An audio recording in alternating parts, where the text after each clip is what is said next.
Hello, Darren. How you doing?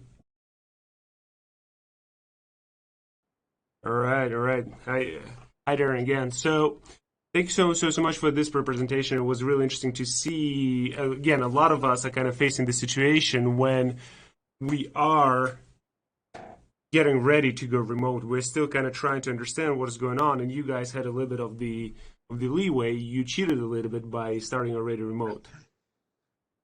So, Yeah, that's fair to say. yeah. So let me ask you a couple of questions that first on the questions and then myself as I was listening to your presentation. So a couple of things. So you said that the company started with just three people and they got the office and they worked there for 3 days and then they just like rushed off. What do you think is the key thing that repelled people from working together in one room? I think it's the founding team was they were bent on efficiency over everything, Hmm. and it just became really obvious early on that it just wasn't efficient to commute 2, 3 hours a day a round trip and get everyone in the same place when they could just as easily communicate over Slack or email. And what ended up happening is that was the inception of the GitLab handbook, where they said, let's make this even more permanent. Let's start documenting the things that we think matter. And then if in time they don't matter, we'll just delete them or overwrite them. That's how the whole process began. Our handbook is over 5,000 pages now, covering everything from process and protocol to our values and culture. But it started as one page. It Hmm. just started with a small group of people writing down what mattered to them. And we just realized that the office wasn't necessary. It was as simple as that. And I think you're seeing a lot of companies realize now, just take a look at what you're spending on real estate and imagine what you could do as a company if you diverted those resources into people or tools or technology. It's it's easier than ever to work remotely, and it's almost anyone can think of better things to spend money on than office space. No, it's definitely something interesting. But talking about efficiencies, right? So you said about some of those things, some of those principles that you and GitLab are working on. But then, as with pretty much with any organization tool, to me, it's always a problem finding this balance between actually putting time and effort into organizing the things that I kind of feel that takes away from my productivity, takes away from my day. You know, if I spend 25 minutes creating that agenda, then obviously I'm not productively working, right? So what are kind of your best practices on balancing that? A couple of things. I do recommend for companies that are small enough or have enough money to consider it to actually bring in a documentarian, bring in a former journalist, bring in a scribe, or several of them that essentially act as shadows in important meetings and can do the documentation for you. Just like we hire people to handle finances or handle HR, documentation is that important. And I think companies in mass are going to start considering that as a core part of how they work.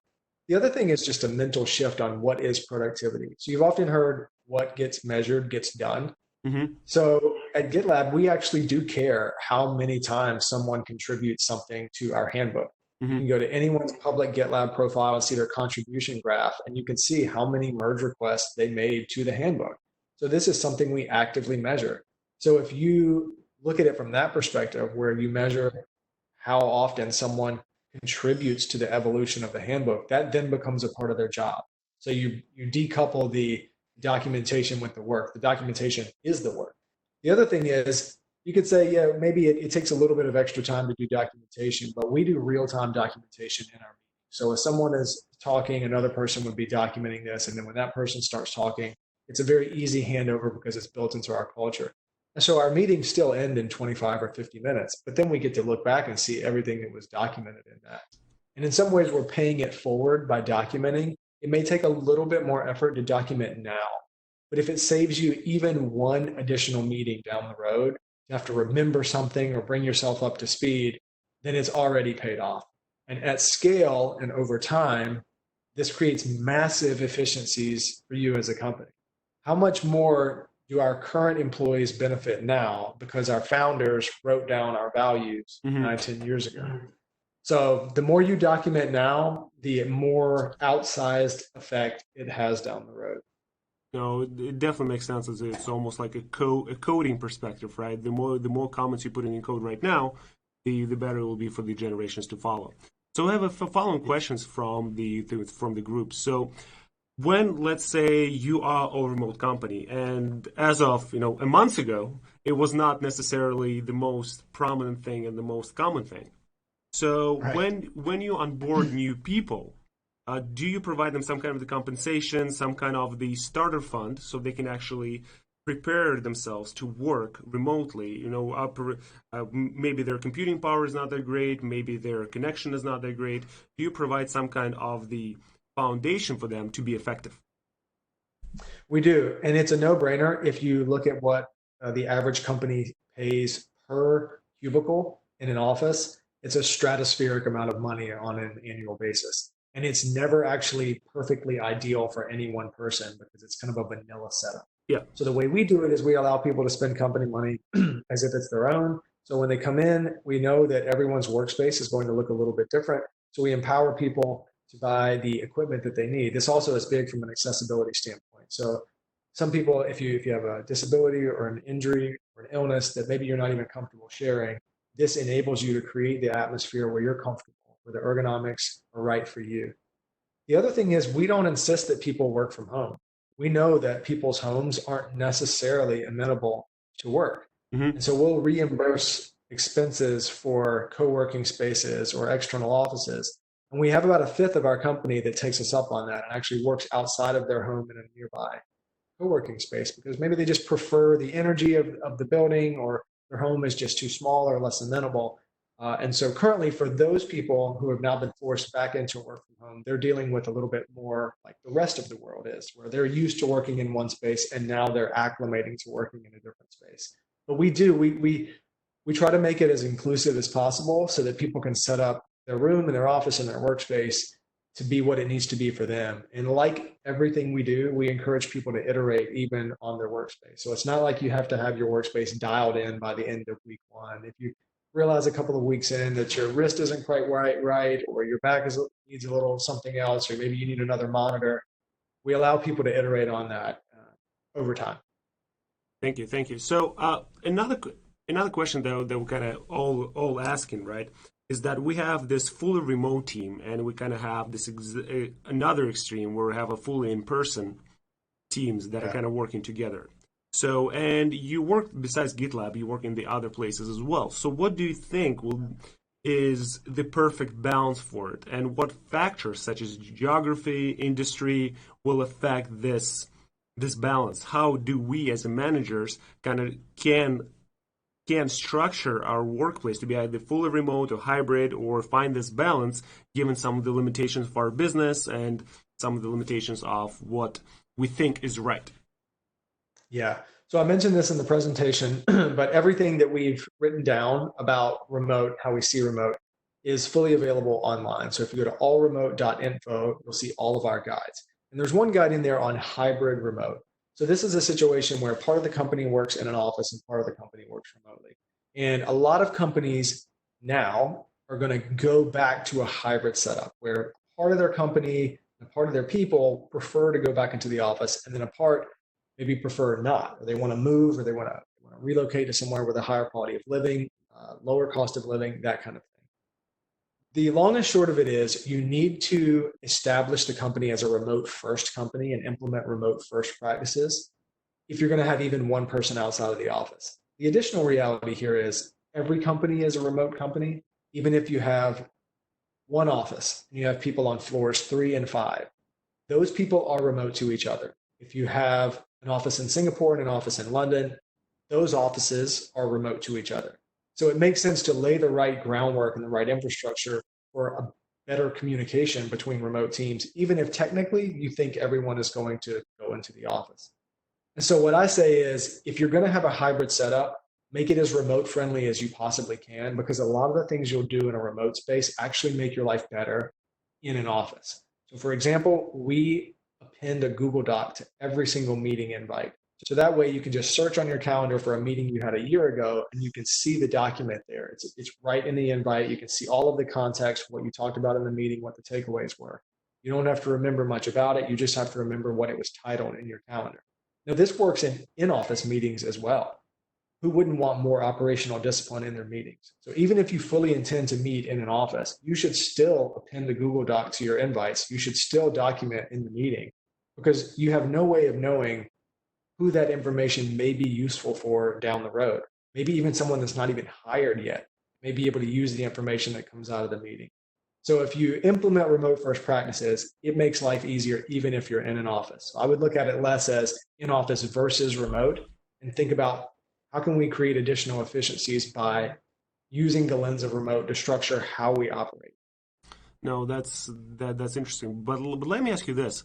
So what you said in this being this remote first mentality, remote first philosophy, it seems that it takes a lot of discipline and a lot of everyone's kind of playing by the rules. So how do you actually enforce it? How do you actually make sure that people not only start doing it, but they keep doing it as the time goes through?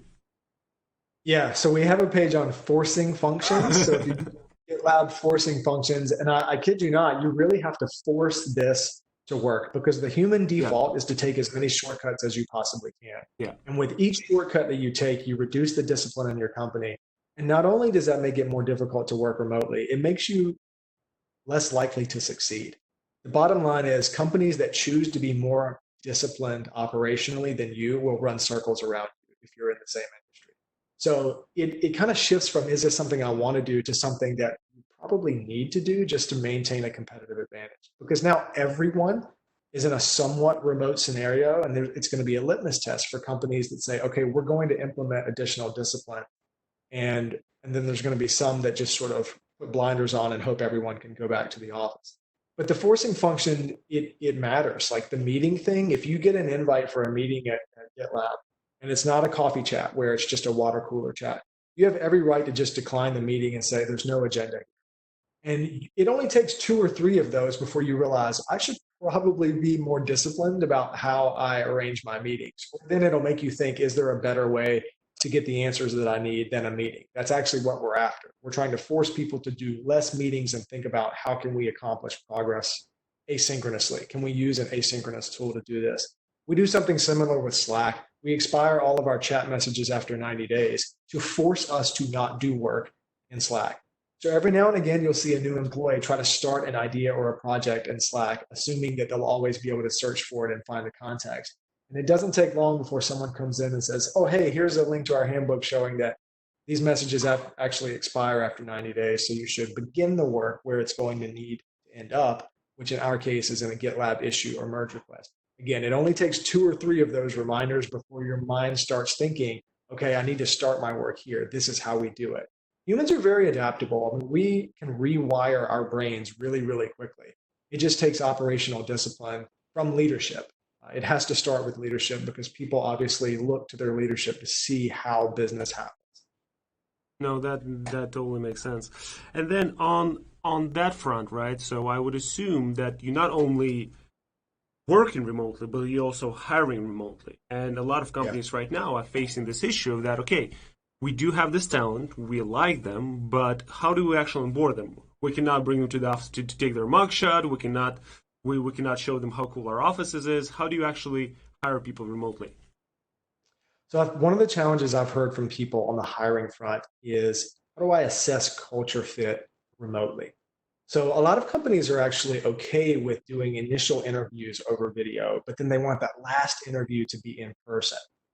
But the reason that is because people generally buy with emotion and then justify with logic. And so at that last stage, you just want to be able to sit down with someone and say, is this someone I'd like to go out to dinner with? That's a really dangerous way to hire someone, because essentially you're hiring for what you think culture is, which is the energy or the vibe or the aura in the office. So what happens when you don't have the office? So it's the stark reality that your culture actually is your values. And for many companies, they haven't prescriptively written down how their values can be exemplified. Their values may be there. They may be things like results or iteration or collaboration, but you need additional detail written down that you can hold up and say, this is our culture. These values determine our culture. So if you have that written down, it's a lot easier to hire for that, because in the interview, you can hold that up to someone and say, do these values align with you as a person? Is this a culture that you would want to work at? If you had to abide by these values, is this somewhere that you would be comfortable and you would thrive? And you need to know that very early on so you don't waste each other's time. And I think this process is something that has been bypassed for a lot of co-located companies. But it's not that difficult to start right now. Just get your leadership in a room with a blank sheet of paper and answer one question. What is it like to work here? Write that down. That becomes your values. That becomes your blueprint for what you want every employee to understand once they come on board. Now, on the onboarding side, it's a little bit more tactical. At GitLab, we open up a GitLab issue. It encourages people to learn and use the product that they're going to need to use on a day-to-day basis. And there's over 200 checkboxes organized by week, so there's no ambiguity. You know exactly what you need to read, exactly when, so that you're fully onboarded. The key here is to actively shift the onboarding burden from humans to documentation. Sometimes we'll have 30 or 40 people joining in a week. It would be impossible to do this by assigning an HR manager to each person. So you have to work to shift that burden. And you'll hear something that's common, intentionality. We're intentional about everything, even about how we onboard. One thing that I would recommend for companies that are suddenly remote, even though it's going to take you a little bit of time to document all of that, to get someone on board purely through documentation, one thing you can do here and now is assign every new hire an onboarding buddy. So you can Google GitLab onboarding buddy. There's an entire page on how we do this, but it's essentially one person. They have their Zoom link, their Slack channel, and the new hire can ping this person as many times as they want, and they don't have to bother the rest of the organization. It lowers anxiety. It builds relationships between these two people, and it lets this person, the new hire, have a single point of contact to get acclimated and have their dots connected. So I think any company can do that starting tomorrow. There's surely some people in your company that would want to be new hire mentors. That sounds great. And probably the last question, or maybe second to last, is that when you said that document everything. I personally work in the big organization. I worked in banks for a number of years, and the problem that I faced, and that I was kind of guilty of that as well. You don't always read everything. Your mind, as you said, you tend to do shortcuts. You think that you got something, you did not read it into the details. So how do you actually ensure that it is written in such a way that it just delivers as much value and as much information in the shortest amount of time? How do you actually ensure that people do read, and how do you actually ensure that people do use those tools as you intend them to use? So at GitLab, we actually have a handbook editing team, and they are responsible for making sure the formatting and the structure of any new content that goes in is acceptable. We treat it like a product. Our handbook is essentially a product. Mm-hmm. But I think beyond that, it's more of a cultural thing, where as part of our onboarding, you have to read the handbook to learn what you need to learn to do your job. So from the very beginning, it is an essential part of your experience here. The other thing is, if it's baked into the culture, if you see someone operating and you think, oh, they're operating without the knowledge that I know is here in the handbook, then you simply help them out. You simply show them where it is. And it's the proverbial teach a man to fish type of situation, where if you experience this, if people help you out and show you places in the handbook, what ends up happening is you rewire your thinking. And so every day, every problem you see, every project you go into, the first thing you're going to think is, what information do I not know that I should just search for and find? And oftentimes people will say, aren't 5,000 pages really overwhelming? And my response is, do you think the internet is overwhelming? And the answer is no, because everyone knows how to use Google. And so it's not possible to have too much documentation. You just need to be good at searching it. And in typical GitLab fashion, we actually have a handbook page on how to properly and effectively search the GitLab handbook. So we're very intentional about this, and I get it. It's going to be a forcing function and a muscle that a lot of people have to learn. And it may feel a little exhausting up front because it feels like you're having to do something new. But I say, tally up how many less meetings you can have because you were diligent about documentation. And at the end of the week or month or year, if you tally up how much time you saved, it starts to click that this actually is a better way to go about doing business. No, that definitely makes sense. And then the last question then, very short. So a lot of companies right now, obviously, they are working remote. They are forced to work remotely. So what do you think is the number one advice that you would give to the companies going forward? What is the thing that they can do right now when they are ready in this remote world, what can they do to make this whole experience better? Focus on communication and establishing a remote leadership team. So you need to understand that with your entire team remote, everyone has different offices, they have different internet providers, they have different home lives. You cannot assume that what was the case a month ago is still true today. And so leaders are going to have to shift more into a servant leadership mode where essentially they're just all ears. Provide a feedback mechanism, provide a communication channel for people to tell you what works and what doesn't work, what they're learning, give them an opportunity to offer up new ways to communicate with other employees.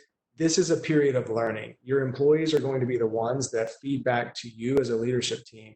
And then that becomes your priority list on what to fix and in what order. And I think this is an amazing opportunity that you have everyone remote. You can start laying this infrastructure that maybe you've been pushing off for a long time. And on the leadership front, remote kind of fits somewhere in between HR, business operations, and overall company operations. So I would say get those minds together in the room and figure out what you can do to make the company more seamless and communicate better. One of the first things to fail is communications. You're either going to have silos or fragmented communications. So do whatever you can to funnel all work communication into as few channels as possible, and then all informal communication into as few channels as possible. And people are going to appreciate that guidance so they know where to go for what kind of communication. Awesome, Darren. Thanks so much. We really appreciate you joining us today, giving this wonderful presentation and sharing some of the examples of teams who have been remote before it became a major trend. Thanks so much, Darren. Absolutely. Thanks for having me. I appreciate it. Thank you.